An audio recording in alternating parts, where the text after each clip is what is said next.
We want to bring out one of the baddest guitar players that ever did it and got away with it.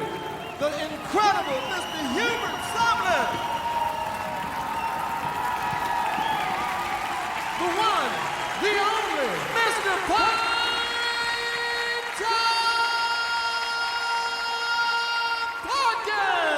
One of the greatest drummers of all time, Willie Big Eyes Smith.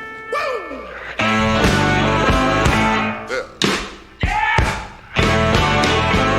Now, when I was a young boy. When you're talking about electric blues, Hubert Sumlin's contribution to Wolf's music. Can't separate those great records from Hubert's playing. He was a guitar player and I ain't superstitious. But now I'm a man. Willie Smith, he's the engine, you know, he's the groove. How do you explain when someone adds every time you sit down to play? Lots of fun. Pine Top's playing was really identifiable. Everybody from Eric Clapton to the Rolling Stones, like Led Zeppelin, rock bands all over the place that have made some of the most legendary records in the history of music. All of these guys were influenced by him to one degree or another. No, It's the ABCs of rock, baby. oh, child. Why? The Howlin' Wolf sound, you know, Hubert and Howlin' Wolf and that band really changed a lot of people. All the slow, fast, and medium tempo blues, rock and roll just kind of took that, and they had the gold, and everybody kind of tried to make a little gold from their gold because it was perfect, you know. I'm a man. I'm a rolling stone. Hendrix was very influenced by Hubert Sumlin. I'm a man. His sound and his looseness on the guitar. Gucci man. It was fascinating being on the road with Clapton, realizing how hard he dug into that stuff when he was a kid. All of the early stuff I heard, Howlin' Wolf Band and Muddy Waters Band, and Howlin' Wolf's band, it was Hubert Sumlin. And so he became a hero of mine in his style. He's a fantastic player. Hey, child. Pine Tops, the ability to play like that and not step on the vocal and not step on the guitar player and not overdo it but not underdo it, it's just incredible. It takes incredible talent to be able to do that, and there's not a lot of players that can do that the way Pine Top did. That mean manish boy. God, watch his hands, man. I mean, he's from the old school. It seemed like every note was just gold. Every note meant so much. I'm a natural born lover's man. I think that's one of the things we inherited from the blues. You just play ahead, you're playing for yourself, but you're also there to entertain the audience, and the show must go on.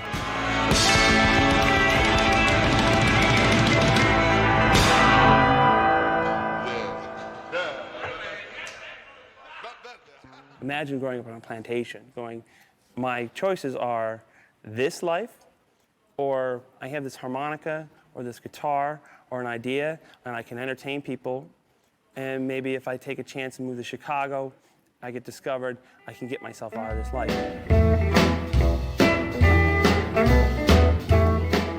As World War I erupted, millions of Southern black men and women seeking to escape the oppressive conditions of the Jim Crow South would take their chances and head to northern industrial cities like New York, Philadelphia, and Chicago.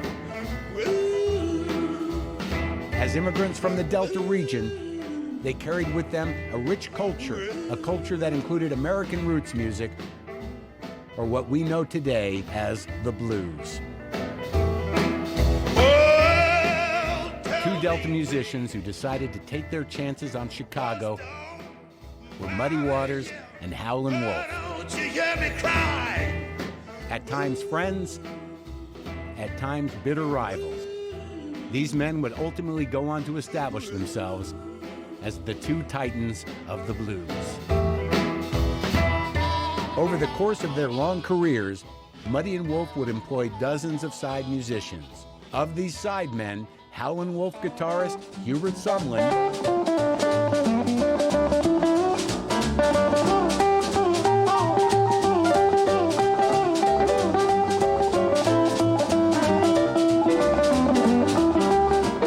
Muddy Waters piano player Pine Top Perkins,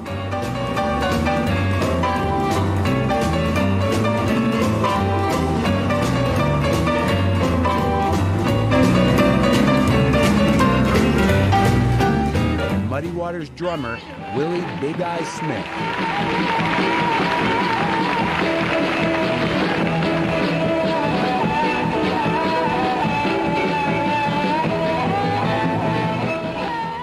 Each of these men would have a unique relationship and play a pivotal role in the legacy of their respective band leaders. And collectively, these three sidemen would go on to help redefine popular music as we know it. But to fully understand the remarkable lives of these three men, one must first understand the life of a sideman. I've been a sideman a long time. I'm one of the old King's Biscuit boys from Helen, Arkansas, with Sonny Boy Williamson, sideman. It's the same story 1,000 times. There's the guy, and then there's everybody else. I was Robert Nighthawk, sideman. Okay. Unfortunately, they always kind of get brushed aside when, I mean, there's no doubt you take Willie. Yeah, Hubert or any of those guys out of that, and it's an entirely different beast. It's not nearly the same. Then I was with Earl Hooker, still a sideman. So but you know, I ain't got nothing. I was getting the scraps. They get the money. When your name isn't on the publishing, right, you're getting any checks. And when you're not the lead singer, you know, your name on the marquee isn't really going to draw that many people. Well, Hubert wasn't an artist like B.B. King or Freddie King or Albert King in the way that he wasn't front and center singing and playing. He was normally a sideman, and he was adding his presence and his personality to the music and to those amazing records. The true role of a hired second gun. You don't want it to overpower the guy. I've been a fool. You can't believe what I say. I've been up a babe, and you can't believe what I say. Without the sidemen, no music. You know, without that riff on Killin' Floor, no Killin' Floor.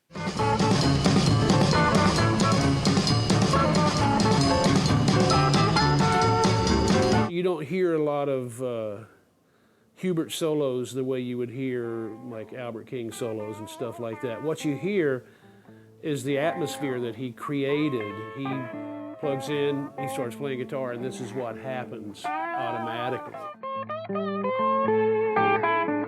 He was just like always in the background, quiet and calm, but when he came out on stage to do his thing, it was amazing. I know from my own music, but from all the music I love, it's never just a matter of whose name is on the front of the record or who the singer is or even the writer. It's always a collaborative effort with the band members. You know, it's hard to say whether Willie showed up at the studio at Chess and gave Muddy the arrangement the way he came up with it, but I like to think that after years of opening for the Muddy Waters Band, and all the years when I went on and we collaborated on shows when they opened for me later in colleges, the musicianship and the chemistry between Willie and Pine Top was just phenomenal. I mean, there's no way to separate the contribution of each member. That there was just a feel. Levon Helm summed up the difficult life of a sideman with his direct, plain-spoken style. The very term itself, sideman, it's just a goddamn put-down. Hell, everyone knows who Muddy Waters is, everyone knows who Howlin' Wolf is, and they should. But damn, not enough people know who Hubert Sumlin is, not enough people know who Pinetop Perkins is. The players, they don't even get a dance book. Hell, they don't even get to go to the dance. Muddy and Wolf get fucked while they're at the dance, while the rest of us just have to hear about it.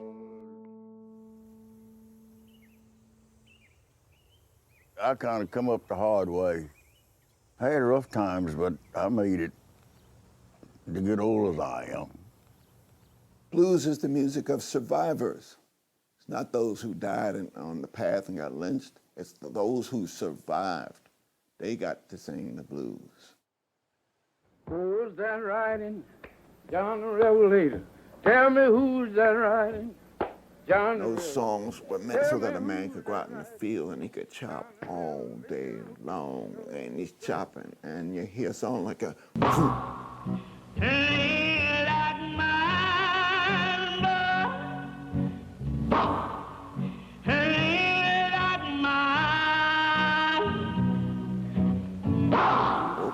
this morning I was feeling around for my shoes.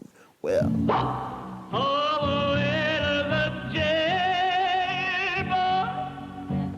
I got high as third grade, that's it. That's what I had to work. Try to make 50 cents a day. And that's what we was getting a day then. Work all day for 50 cents. I'm telling you. It's rough. That's enough to give you the blues. And the blues came along during the times of separate but unequal, if you want to be truthful about that, segregation in its worst, most harsh forms. It developed from a struggle. They had the blues for real, you know, field working, the Ku Klux Klan. Just being black and living in America was rough. It gave everybody black the blues. Pine and Hubert both knew if you stepped out of line, you either got beaten or killed. And you didn't step out of line in Mississippi in the 1920s or 30s if you were an African-American man. You didn't look at a white woman. You didn't do a lot of things. And they knew they had to get on that highway and get out of there. Hit 55, go through St. Louis, and end up in Chicago. And that's where everybody was headed in order to have some respect. In your neighborhood. When did you start playing? How old were you when you started playing piano? Not playing for the money, just learning how to play. How old were you? I was around about 13, 14 years old. Yeah.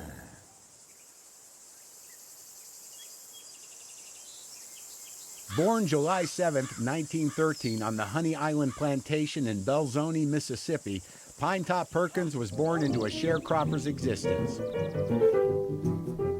By age 7, Pinetop's parents had split up and his mother took him to live with his grandmother, a woman Pinetop described as a mean Black Creek Indian who would get mad at you just for looking at her. Pine would find out the hard way that disobeying Grandma literally meant taking his life in his own hands. As Pine's passion for music grew, he began to resent the backbreaking field labor and strict existence of life living under Grandma's roof. This all came to a head one day when Pine failed to obey Grandma's instructions regarding the cutting of stove wood for the family shack. Infuriated, she grabbed a glass quart bottle and smashed him across the head with it. The bottle shattered, knocking Pinetop out cold. When he came to, he found Grandma beating him with one of those sticks of stove wood. Pinetop had had enough. Later recounting the incident, he said, "I woke up, man, and I left there running. I hauled Rump away from there. I left them, and I went out on my own." Pinetop was 16 years old.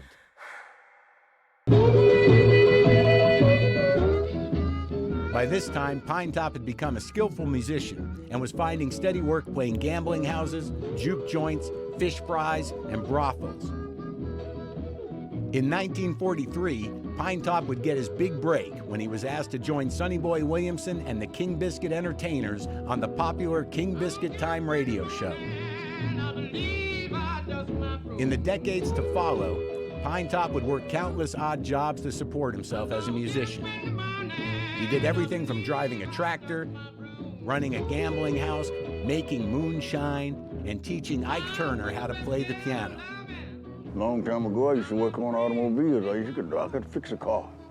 Back them old cars right there. Whenever I started working on cars, them old wrenches hurt your hand and you can't play. And I let that alone. Just started playing music. He would go on to record and tour with the likes of Bobby Blue Bland, Robert Nighthawk, Earl Hooker, and legendary Sun Records producer Sam Phillips. Do you remember when the first time you met Muddy Waters and when you joined his band? I met Muddy Waters a long time ago. Long time ago, man. I love it, Muddy. At a 1969 gig in upstate New York, Muddy Waters would ask Pinetop to join his band. We had a gig in Buffalo, New York at the Governor's Tavern. and Pine was the opening act for Muddy Waters. Pine Top's relationship with Muddy was of two people that had shared very similar experiences, whereas some of the other band members hadn't grown up on a plantation. Muddy and Pine hit it off right away. Muddy used to call Pine old man, and I don't know who was older though. On the piano, the old man, Pine Top Pickin'. Muddy called, come on over here, old man, and let's play some cards. And they play casino. I used to get a kick out of watching them play casino because they put the card on. Ha! I'm gonna get you. I'm gonna get you, old man. Pine Top would go on to occupy the piano chair in Muddy's band for over a decade. Pine would appear on more than half a dozen albums and play a significant role in the revitalization of Muddy's career that would unfold throughout the 70s. When's your birthday? July 7th. It'll be 97. If I see it, You see if it. I don't be gone. You ain't going nowhere. Huh? You ain't going nowhere. All right, hope not.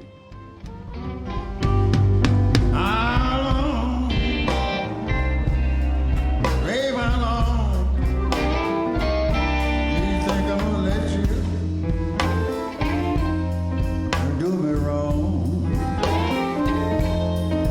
How long? How long? Babe, how long?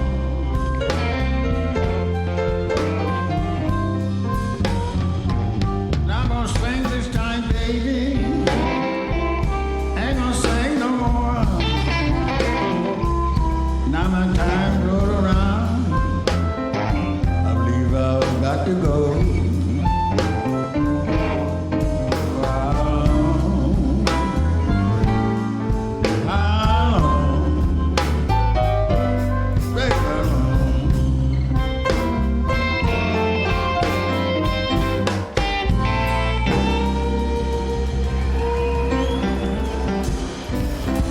Well, without the blues, there would be no rock and roll. I mean, that's all there is to it. There wouldn't be any rock and roll if it wasn't for those guys.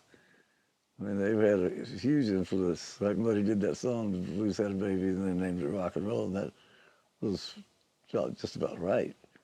I mean, there definitely wouldn't be rock and roll if it wasn't for blues.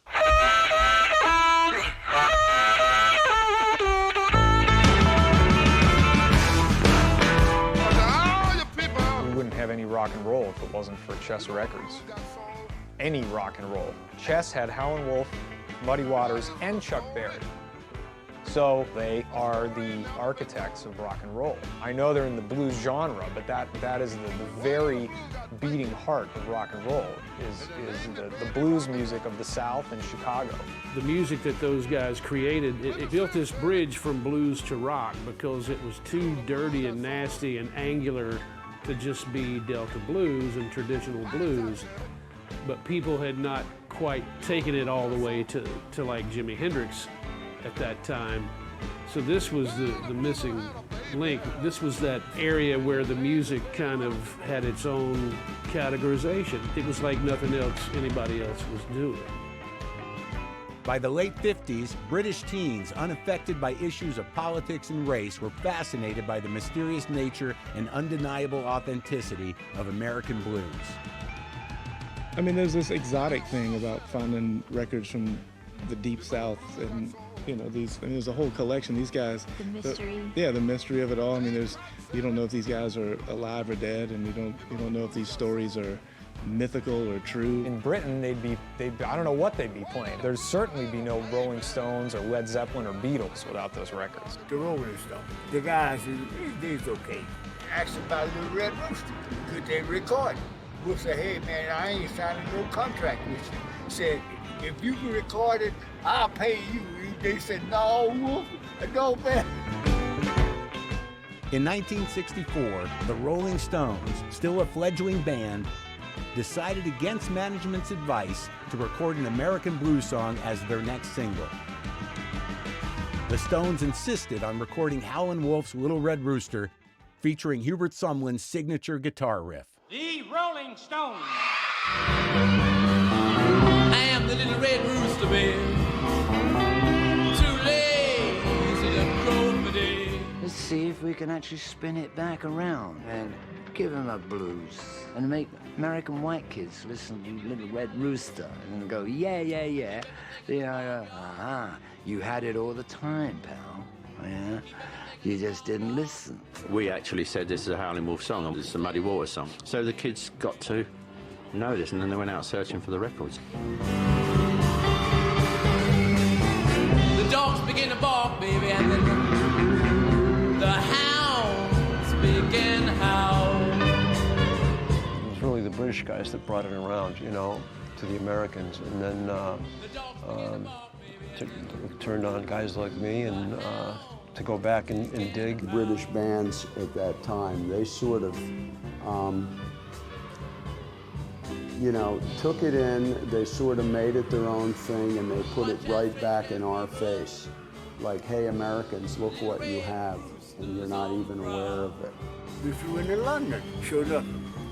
Mick Jagger, all these guys met us at the airplane. Coming down off the airplane, man, had a big D on side of me and Wolf. And I told Wolf, I said, then you see it too. We big folks, you know what I mean? We all right. The guys thanking Wolf, throwing it on around, thanking for Little Red Rooster.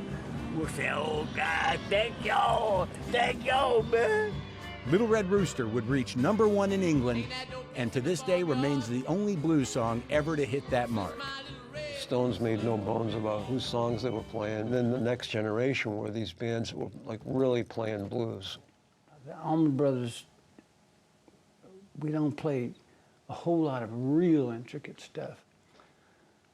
Basis of it, the groove of it is spawned from blues. How long you gone? How long you stay? It's good kind treatment. Bring you home someday. No matter where else it may go, it's going to come back to them. I mean, it's all just drenched in blues. Those are the guys that performed all the songs that are so dear to my heart. You know? We started doing the Beacon and guests started showing up, and I was like, you know what? If we're gonna have people out, let's have people out. Let's have people that started this band. Let's have people that Dwayne Allman would want to have out. It was like sitting down playing with your grandpa. Hubert's one of the first names that come to mind. So when those guys got back to us, it was like, Hubert would love to come out. Like me and Warren, we were pumped. No shit, Hubert's coming out? The one and only legendary Hubert Sumlin on the guitar.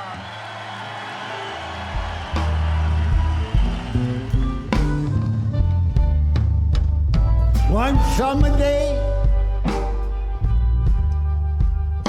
she went away. She had packed a suitcase and moved away. I don't worry. I don't worry. I'm sitting on top of the world.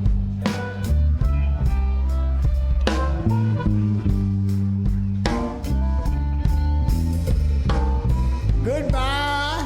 When you hear Hubert tell stories, he's talking about, you know, I was with Etta backstage in 1955, and you realize he's talking about the Apollo with James Brown and Etta James, and he's hitting on Etta in 1955, and all the stuff's going on. He doesn't realize how incredibly cool it is. He was a fantastic guy and a great storyteller too, because he had all these stories about being on the road. And he would always do that thing where he'd incorporate your name in the story, and it's like, and then Derek, you know what Wolf said to me? I was like, what? You were?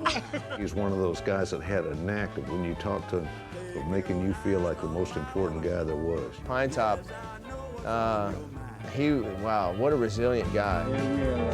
All the time. That's right. Chain smoked cigarettes. I'm gonna smoke, I ain't no joker. And he loved women. We had lots of discussions about women. Hey, Pine Top, what was that song you sung about big women? Big chicken on the bone. Yeah. Chicken on the bone.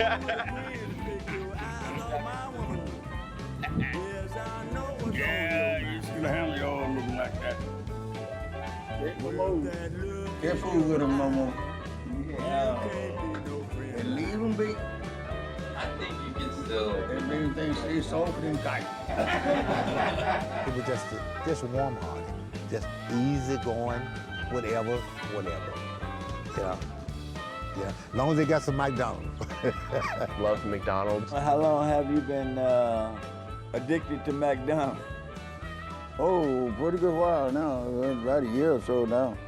A year or so. I can give him count about 8 of them. Oh, yeah? Yeah. I love them, man. 2 double cheeseburgers, 2 apple pies, and Sprite, which is $5 on the dollar menu, and serves for 2 meals. That's what he ate every day. They make some sauce sandwiches, boy. I like them. What do you like there? Double meat cheeseburger and then apple pie. He didn't care that I was some long-haired young white kid who probably should have been, you know, in a Pearl Jam cover band. These guys were my freaking Pearl Jam. They were my musical heroes, and they just treated me like any other cat. Mostly we just talked about other stuff, you know, like fishing and women and what they like to drink. Willie was another one of those guys that called me son, and you know, we took him out on the road with us as well, and we had a tremendous amount of fun, and we talked about a lot of things, personal. I mean, he's got a lot of kids, and I've met many of his children. He and I were friends and discussed my experience becoming a father and starting, you know, beginning my own family and raising children and stuff. But I'm from Tulsa, Oklahoma, and in 1960, I went to Chicago to get into the blues.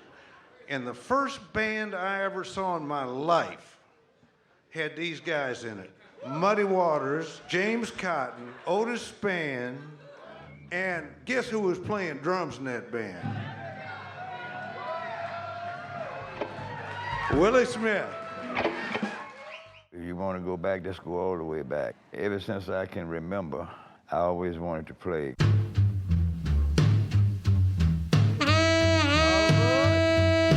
Train I ride. Willie Smith was born January 19, 1936, just across the mighty Mississippi from Pine Top and Hubert in Helena, Arkansas. Growing up amidst all the great music of the South, Willie inherited his mother's love of music and passion for the blues at an early age. However, a burning desire to play an instrument was hampered by a lack of money. I was in the country, so I couldn't afford an instrument. What I really wanted to do at the beginning was play piano, but wasn't no way I was going to get a piano. Then after I was teenager, I wanted to blow saxophone, but looking at it now, there's no way I was going to be able to afford a saxophone. Undeterred, Willie picked up the harmonica, the most affordable and portable instrument available to him at the time. Like so many Southern black men and women, Willie's mother would join the Great Migration north and head to Chicago. Leaving Willie behind with his grandmother, she hoped to find a better job and build a better life for her and her young son. Throughout his youth, Willie formed many bands and was developing a serious love of the blues. Never missing a chance to check out the new music playing on all the jukeboxes, Willie became particularly fond of Muddy Waters, the man who was redefining the music with his new Chicago-style electrified blues. Well, I'm gonna wait till late. Won't be back no more. Going back down. At age 17, Willie was called to join his mother in Chicago. Taking the Illinois Central North, he didn't get off until he arrived at Chicago Central Station. Well, babe, I just can't be satisfied, and I just can't be. It wouldn't be long before his mom would take him to meet his idol, Muddy Waters. And within a few years, Willie would find himself occupying the drum chair in Muddy's band, a position he would fill off and on for the next 4 decades.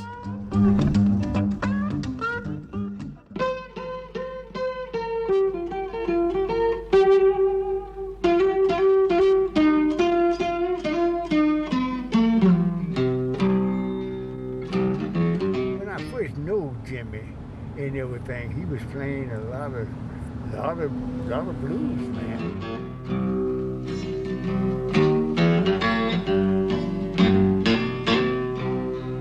Playing them pretty good, man. He played Lightning Hopkins, all this stuff, you know? And, but the guy was himself, tell you, and he could play. He was, I believe, he was before his time. And he was a great blues player. I mean, I think people kind of overlook that, I think, a little bit because they're so enamored of his sound and his tone, just this aura of Jimi Hendrix. Jimi Hendrix said it, that you were a huge influence. I know Jimi Hendrix pretty good, you know. Pretty nice guy. And he took Killing Floor and made it his own. Wolf gave it to him. Arriving in England in the fall of 1966, Jimi Hendrix, a big fan of Hubert's guitar playing, and in particular, his lick on the song Killing Floor, would use that song to stun the who's who of the British rock scene.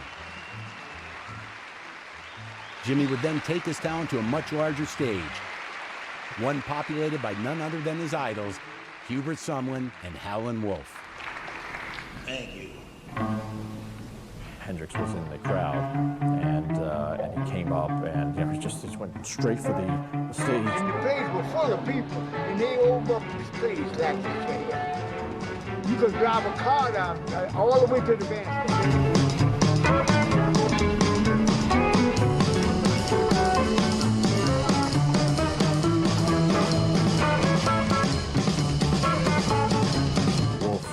Playing, and he came on the stage and played with the band. He came and got Wolf guitar in his hand, was still standing there, we wasn't moving, man. Looking at Jimmy, and that big. Jimmy started playing his teeth. He played Killing Floor with you guys? I should have quit you a long time ago. Wanted him to report Killing Floor. And Wolf looked at him when he asked him for it. I was with him. And he said, hey, Mr. Wolf, he said, can I see your court number? Killing Floor. He said, I remember. Wolf said, hey, that's a up young man. He said, I believe you. He said, and I believe you're going to be somebody.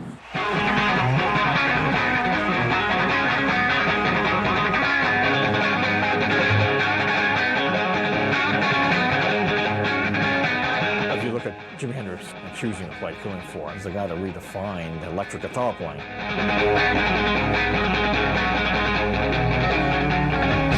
You have been influenced then by Hubert Sumlin. That says a lot.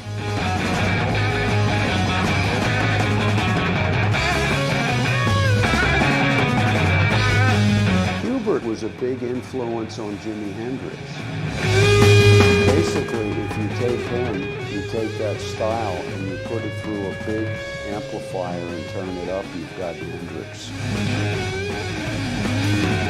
When you listen to a lot of those Wolf records, Hubert's contribution to that music was so important because it helped create something that transcended where blues had been at that point and led us to rock and roll. That's such a heavy contribution. It can't be overlooked. I always found myself wondering, does he know how heavy he is? Did he know how heavy he was? I don't know. He was such a lighthearted, fun-loving character that I never got the sense that he was even aware of how much he had contributed. The blues for him was life. Life. And it made him happy. And he could play the devil at him. Hubert Sumlin was born to a loving mother and strict sharecropping father in Greenwood, Mississippi on November 16, 1931. His big brother ignited Hubert's passion for music after fashioning a makeshift guitar known as a diddley bow by nailing a piece of baling wire to the side of the family shack. Using a Coke bottle as a slide, he made a sound that Hubert found irresistible. Hubert's mother, recognizing her son's passion, would spend an entire week's salary to buy Hubert his first real guitar. This would mark the start of a lifelong love affair with the instrument. working at this funeral home. I never forget it. She used to walk 8 miles a day, well, 4 miles to Greenwood and 4 miles back, $8 a week. She came home, man. It was a round hole guitar, no name, brand new though. Man, I got on that thing and I got me a tune. I said, oh yeah. The next time a Coke bottle would figure so prominently into young Hubert's life, it would have equally significant and long-lasting consequences. I used to go around at this place in Arkansas called South Hills, Arkansas, right down south of Mississippi River. This honky-tonk, this big old jug joint, was sitting up on Sidemen's block. Man, I was a little old too. Otherwise, I ain't supposed to be in a place like that in the first place. But I kept trying to get in, and they wouldn't let me. I got the house mother moving, everybody's on the ball.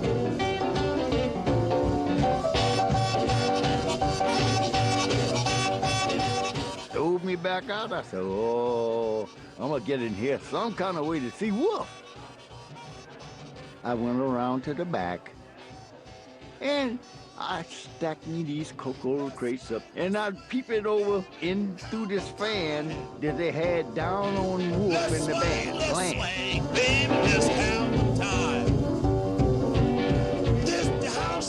Somebody came and snatched those cocoa crates out from under me. And I landed right on the dude's head, man. He said, let him stay, bring him a chill. Hey, hey, baby, sing is on the ball. Hey, hey, sing is on the ball. So he brought me back home to Mama. He told Mother, said, look here, Miss Claudia, said, don't whoop him. Said, please don't. Said, because I may need him one day. But my dad, he whooped me, then my mama got me. But that didn't keep me from going back out there. I determined to be with this guy.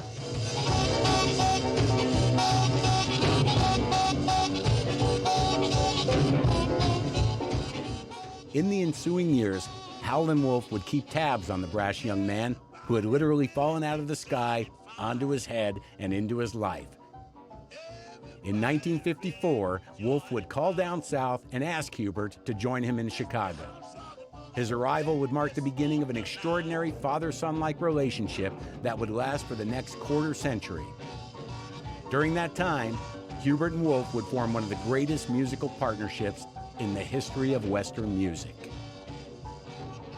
The relationship between Hubert and Wolf, who was really the relationship between a father and son. Pretty much thought of Wolf as his father. Wolf thought of him as his son. Howlin' Wolf's voice and Hubert Sumlin's guitar playing went hand in hand. And you almost couldn't really hear one without the other. The combination of Hubert Sumlin and Howlin' Wolf was like, that was why they were brought into this world, for that. Don't care what they were doing before or who they had with, it's just when you see a hand that fit in the glove perfect, that's what you use to catch everything with. Hubert is a smart guitar player, and he didn't ever pretend he knew so much. He would use the word like, I tried. And when he said that, 300 Pounds of Joy, to me, is the greatest guitar solo I've ever heard. That guitar solo, when I want to show people what I love about Wolf, not only is it his singing, but it's Hubert's playing, and that solo does it. The timing of the solo on 300 Pounds of Joy, which I could sing to you verbatim, and I've been at parties, you know, high and sober, and played it and made people sit, shh, shh, shh.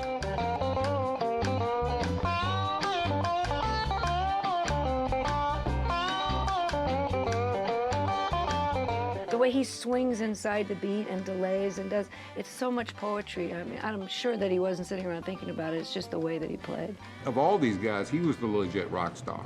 People knew about Pine Top and Willie. People revered in the rock world Hubert Sumlin.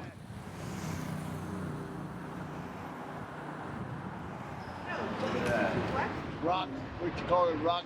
The Rock Walk of Fame. Yeah, you know, I'm glad of this. All right.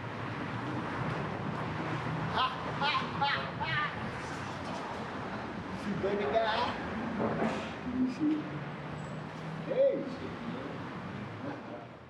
To rank him in 100 top guitar players, he's got to at least be in the top 5, if not the top 3. I mean, for his influence and his imprint that he left on everybody. I was really happy to see Hubert on that list when it first came out. It's like there was some justice. Exactly. It wasn't correct where he was put, but it was the fact that he was on there. Yep. Made me feel good. All these kids that play guitar now, you know, even if they don't know it, they've stolen something from Hubert Sumlin. I can't believe it. He did. Sure, you gotta put your hands in. Yeah.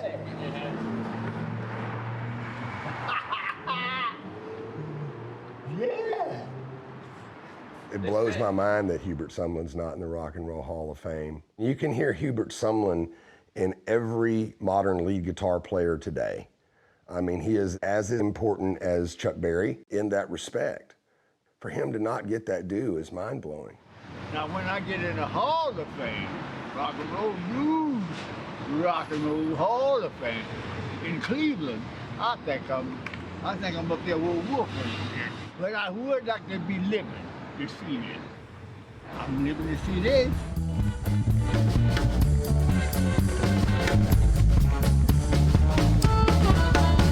Should've quit you long, long, long time ago. Should've quit you, baby, long, long, long time ago. Should've quit you. Went on back to Mexico.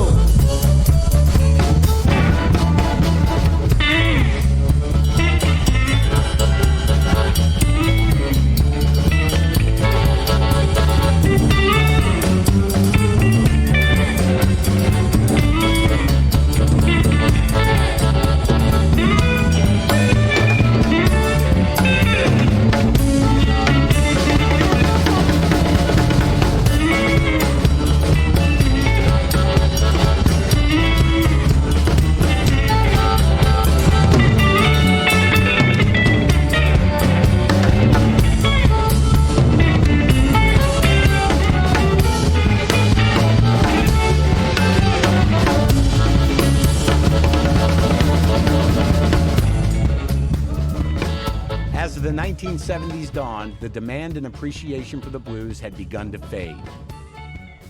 However, like so many times in the past, the music would ultimately prevail, helped in a large part by several key events that not only kept the blues alive, but also helped it thrive.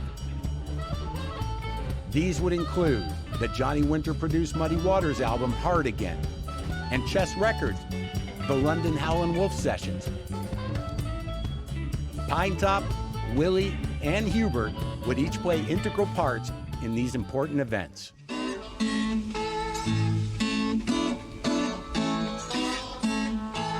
just showing you how it goes. You know now how you and Hubert take it. Right. We did the London session.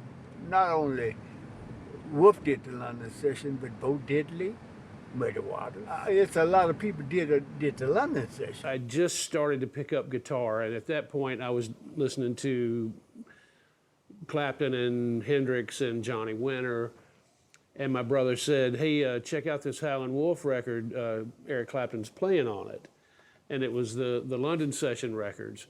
So like a lot of people my age, my first encounter with Wolf was the London sessions. When Wolf went over to do the London sessions in England, and they flew him over there, generally what they did with people is they would bring like Muddy Waters or whatever, and then they would match them up with a bunch of English musicians. But Wolf brought Hubert with him. He insisted that Hubert be there, you know, because he was such an integral part of his sound. Tell me about the London Howlin' Wolf sessions. Oh, it was nice.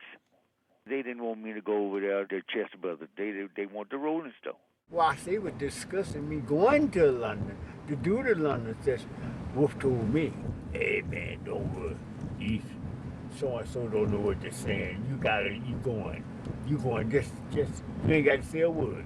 You going. After the Chester Brothers didn't want me to go, Eric Clapton had to call there, and that's why I went. And he called and told the people if I didn't be there, he wasn't going to be there.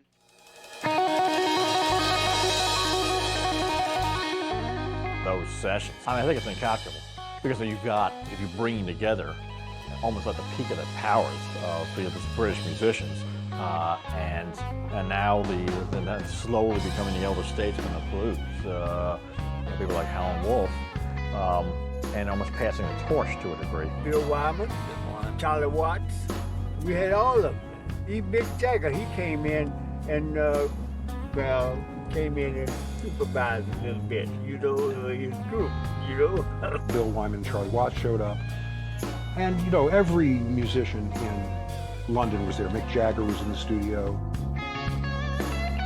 Howlin' Wolf was very resistant to playing with these guys. In London, Wolf was completely out of his element. He was uncomfortable out of his element. Eric came up to me after the first day and said, do you think I should even come back tomorrow?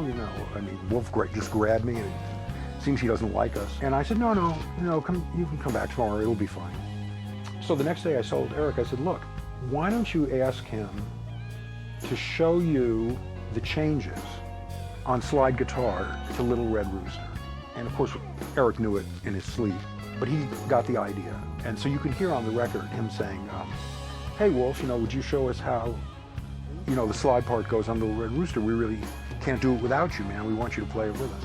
So Wolf reaches down to his cardboard guitar case and pulls out this old Sears Silvertone guitar. He starts playing this humongous, unbelievable slide sound.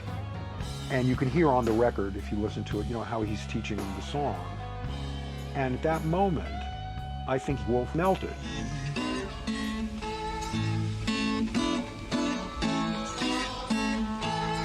Showing you how it goes, now how you and Hubert take it. Right. Now you play it that way. You sure you wouldn't like? Why don't you play acoustic on it with us, man? If you played with us, Wolf, then we'd be able to follow you better. Like you were doing it right then, man. You're there. That's how we should record it. I can follow you. I can see what you're doing. Really, man? You just sit there and do it. Well, it's so cool. All right, let everybody get together there, and we'll try to make it. Okay, let's try. I doubt if I can do it without you. Oh man, come on. You ain't got nothing to do but count it off and change on when you say 1, 2, 3, 4, you change. My little red rooster. People, will you please send my rooster home?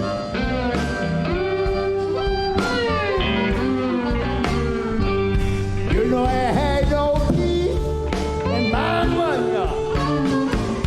People send my little red rooster, big Lord.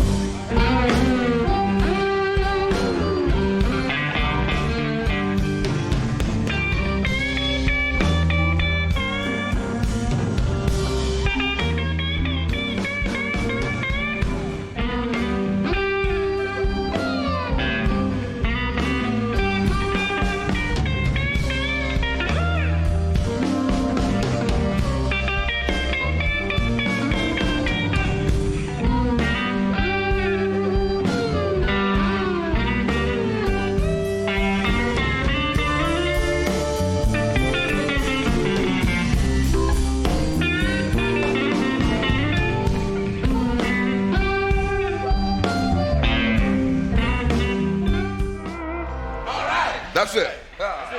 That's it. That's it. That's it. That's it. Hard Again sonically is one of the best albums ever recorded in the blues genre. That's just one of the greatest blues albums of all time. That record comes on, and it is just fat and compressed. That first tune hits you, and it's just like that groove is just bang.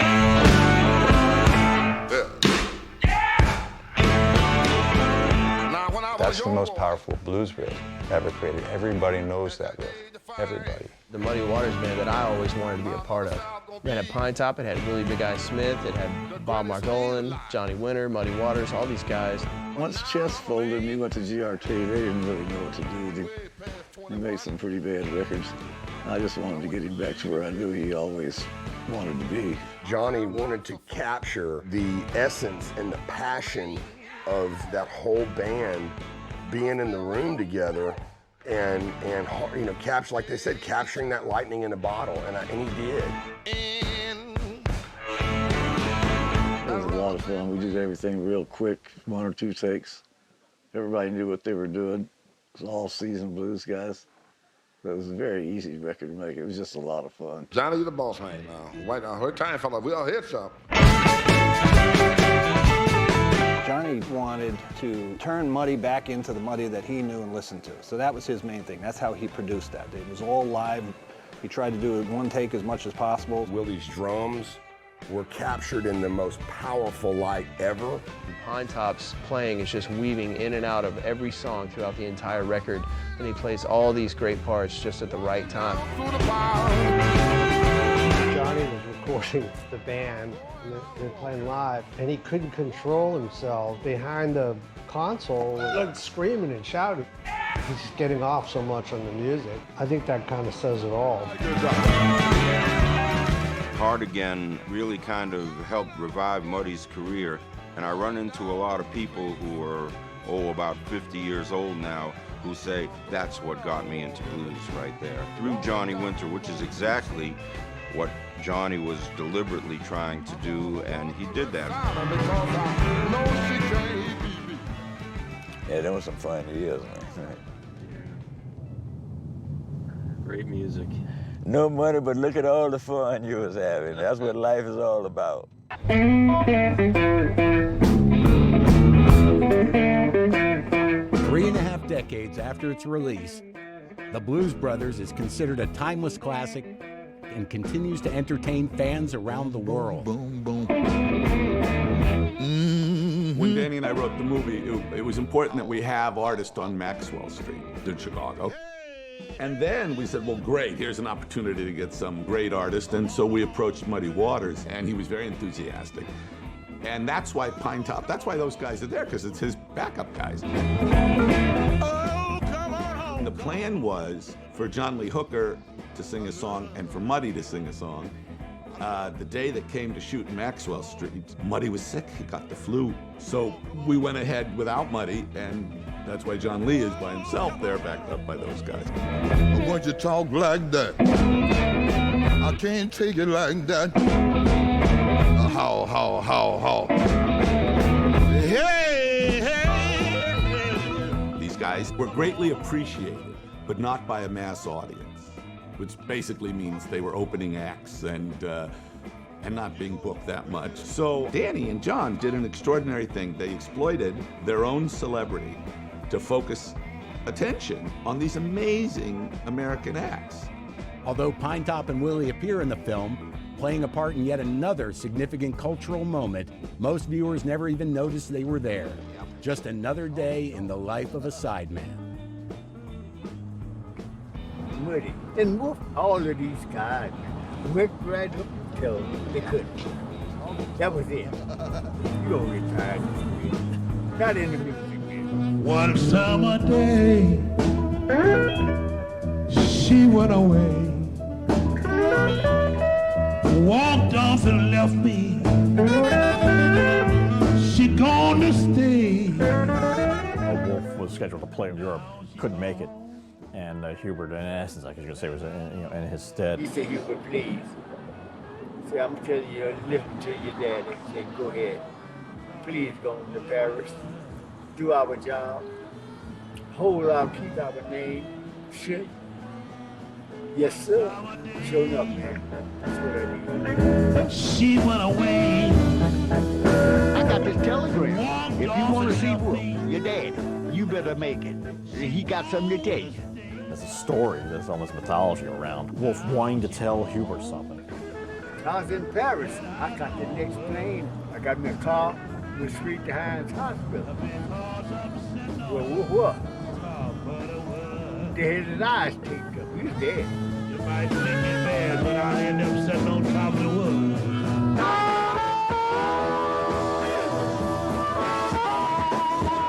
What was it that he wanted to tell him? I don't know. I think we can only speculate about what it was. I like to think he wanted to tell him, I see you like as a son. And I think he felt that connection with Hubert, and not to get that payoff, if you will. I think that just one of the many things I think that haunted Hubert throughout his life.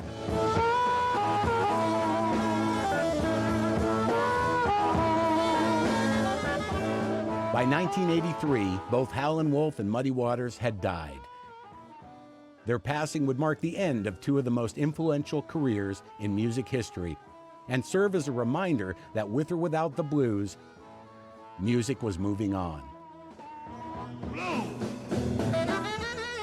Disco, new wave, and arena rock were now the reigning kings, and although these forms owed a great debt to the blues, not many seemed to care. It was into this inhospitable environment that Hubert, Pinetop, and Willie were cast, forcing them to reinvent themselves and their careers, whether they were ready for it or not.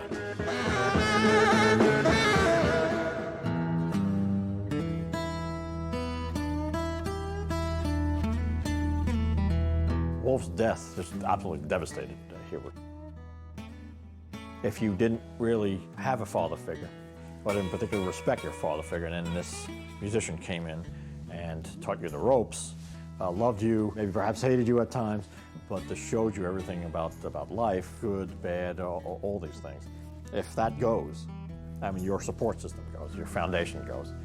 And I think it's what he needed. I think that Hubert needed that foundation to give him a direction. I think without him, I think he's truly lost. Hubert lost Howlin' Wolf. He got divorced. He lost his house. So he had nothing. He had no family, no friends, no band.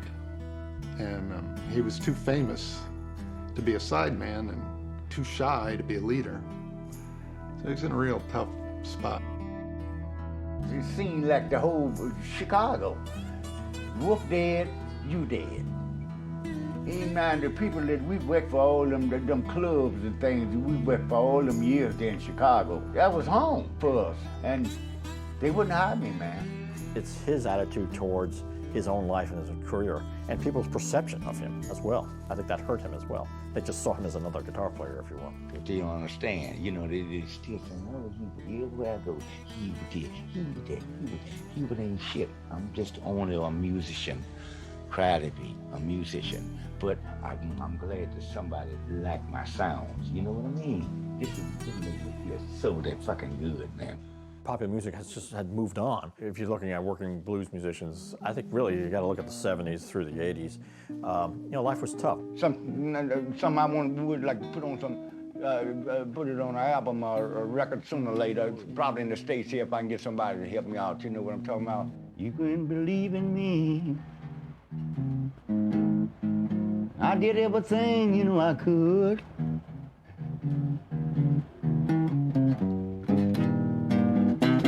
You can believe in me, 'cause I did everything, people, I could.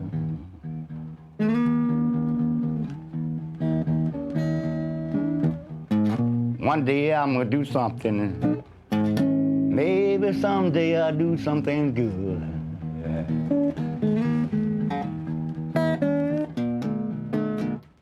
It's very sad that as Hubert peaked, Howlin' Wolf faded, and you know, those lost years, those great. That was when he was great. You know, Howlin' Wolf left, and Hubert was there with all of that talent. I knew it wasn't right because I couldn't stand it. I said, well, I'm gonna quit. I'm not gonna play no more. Sometime I think that's it. Hubert was probably 24/7 drunk, or as much as he could be. I'm sure he was doing blow. I mean, he was releasing or performing so rarely, I don't think people even realized who he was at the time. I think he had fallen so far into the hole that he was gone.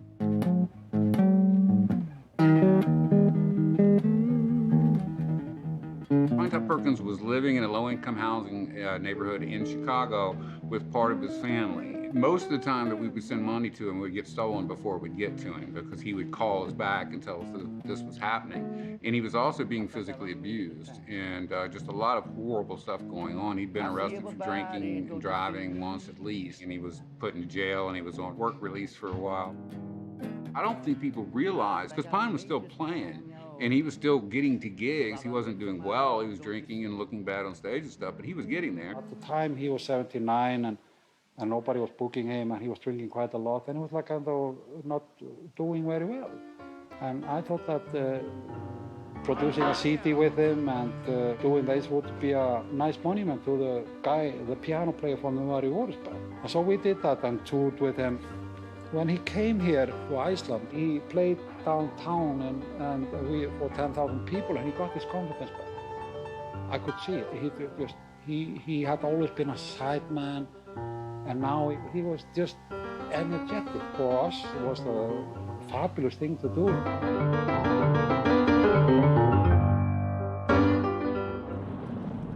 Got one lung, couple heart attacks, everything. I done been dead. Yeah, they say I was a little cool. But I'm here. I'm back. I'm back, man. I ain't through yet. I got a lot to do, guys. You all know. You're on a mission. Amen. Amen. Couldn't believe nobody else wanted these guys. That just blew my mind that they were sitting in poverty and getting beat up and treated like garbage, and nobody cared. I mean, the moment they called me, I was like, yes.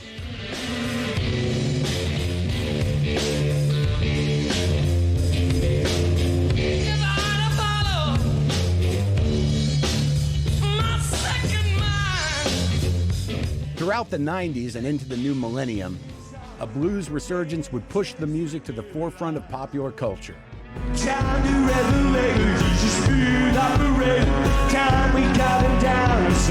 Blues music would once again serve as a prime source of inspiration for a whole new generation of artists. Baby, I'm howling for you.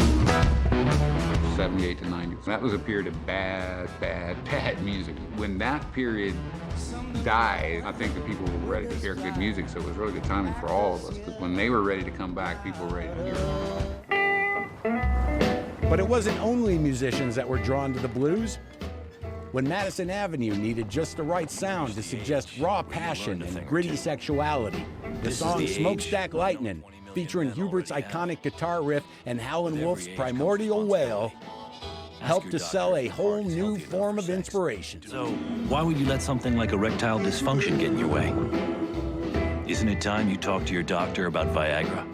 This renewed appreciation for genuine American roots music brought with it a renewed interest in the few remaining authentic blues musicians.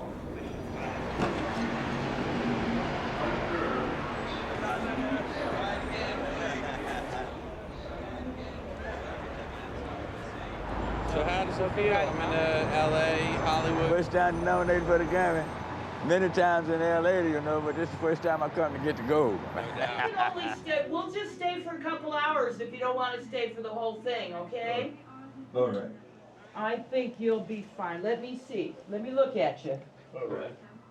Let me look up. All right. Hey, boy.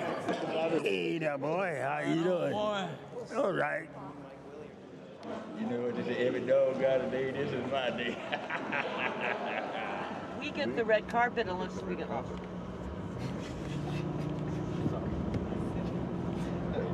Turn down LA Live.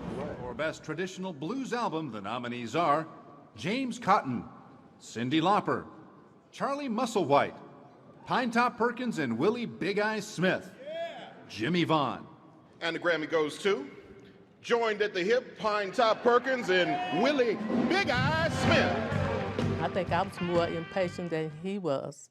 So when they did call his name to come up, he still was sitting there. And I'm jumping all over the place, jumping up and down, jumping up, saying, you won, you won. And finally I shook him, I said, you won.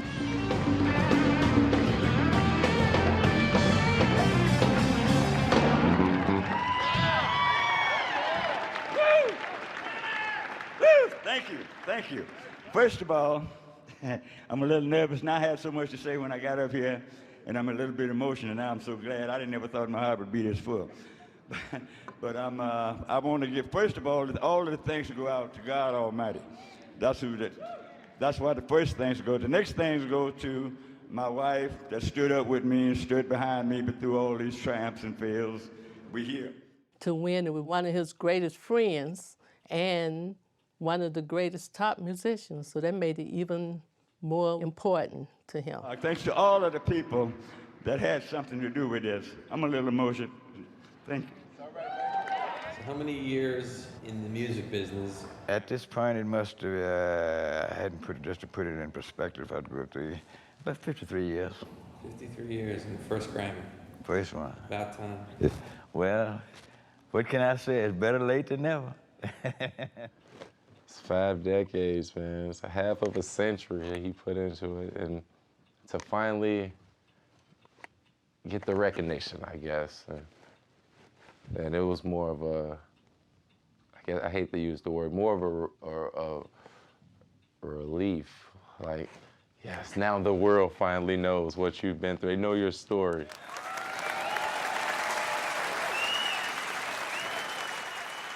Well, I'll do the best I can. They call me Pine Top, but I'm on the bottom now since I got old. That's right, you call me Pine Bottom now.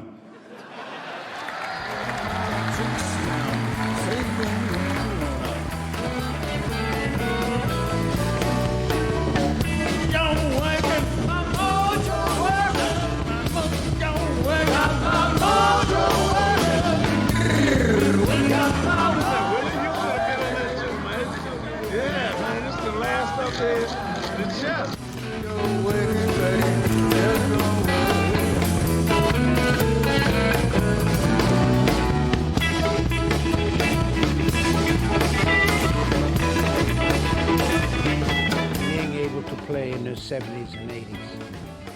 You have very few folks who make it that far and who can stay in the music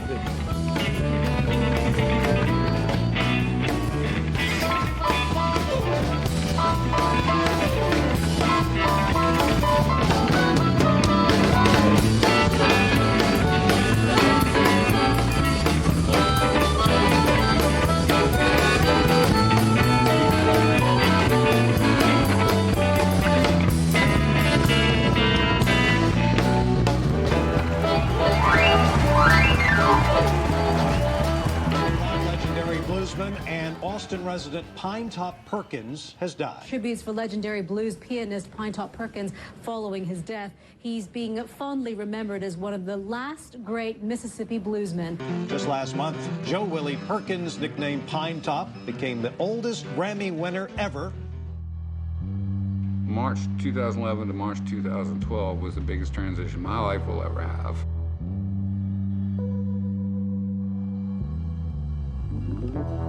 Last time I saw Pinetop was holding a Grammy at the Grammy Awards. It was like perfect. He'd always talk to me about that trophy, and the trophy was the Grammy. He got his trophy, went back to Austin, a hero, went to bed and died. I mean, at 97, that's not a bad way to go. I believe that I'm gonna be here to let man say, look, that's it. That's it.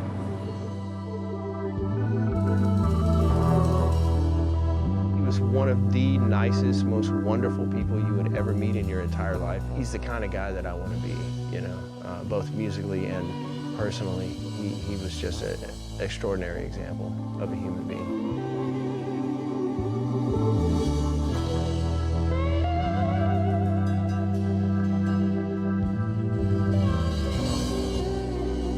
When I feel sad, I try to think about Willie's laugh. I think about some of the silly things that he did and that pushed the sadness away.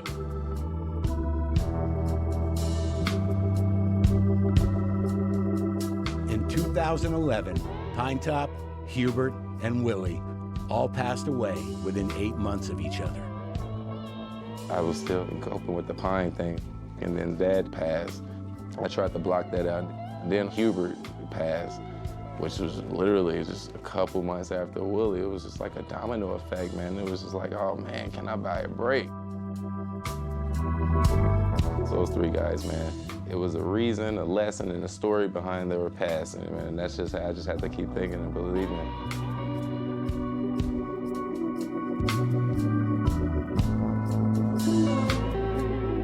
Still searching for those answers, you know. They're gonna let me know one day, one day.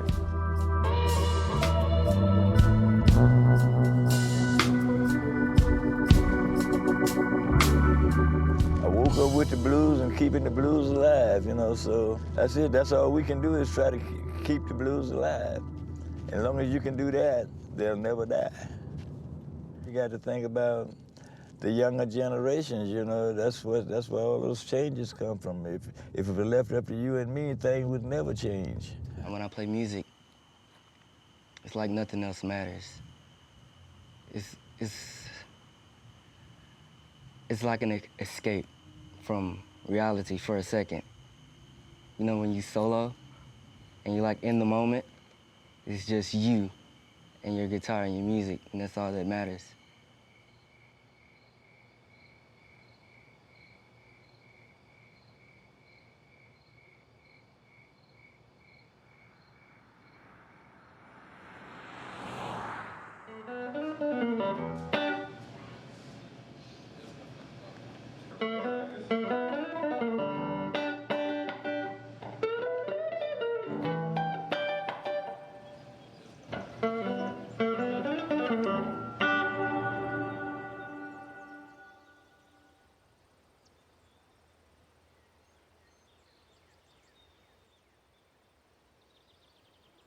I never met Pine Top or Hubert or Willie, but just listening to those guys, you almost feel like you meet them.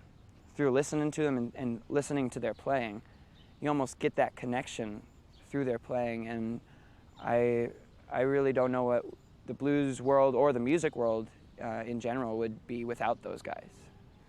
They were the sons of the blues, and they were the fathers of rock and roll. I my tongue off the last note to get the chord.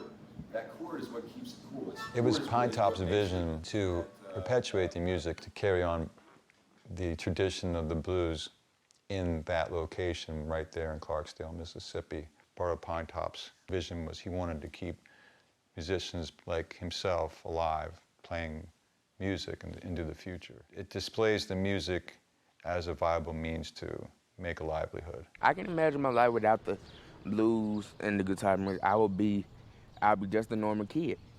I'll be that kid, you know, that would want to stay in the house and play video games all day. That kid that just really don't have nothing going for themselves. What made you discover the blues?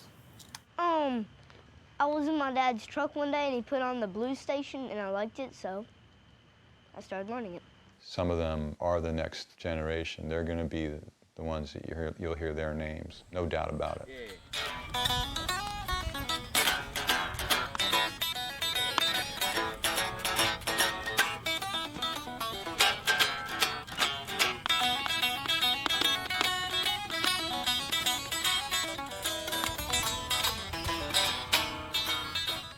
I want the Lord to have mercy on me, and I try to make it into glory if I can. That's it. This music, man, is a thing that I've been living all my life. It's something about your fingers. It's something about the soul. It's something about what God gave you. You know, say, hey, this is yours.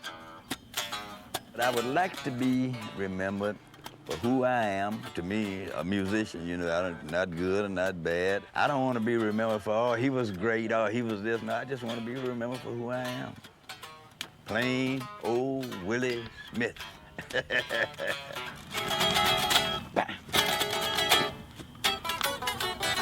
Got it.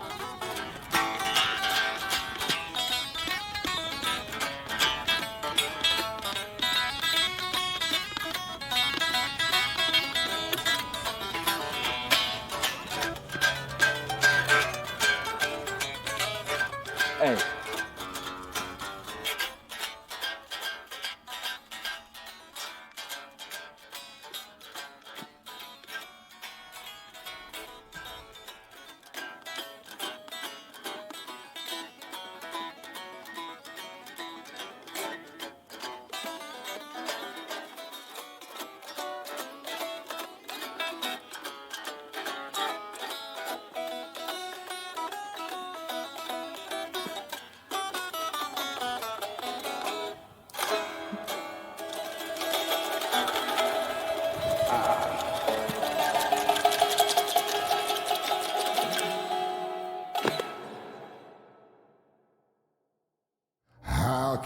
forget? For how long you've been mistreated?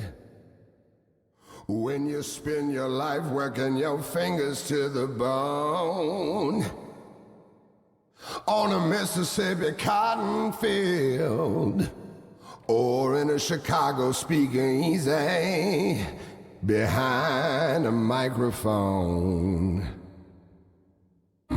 Not everyone knows your name.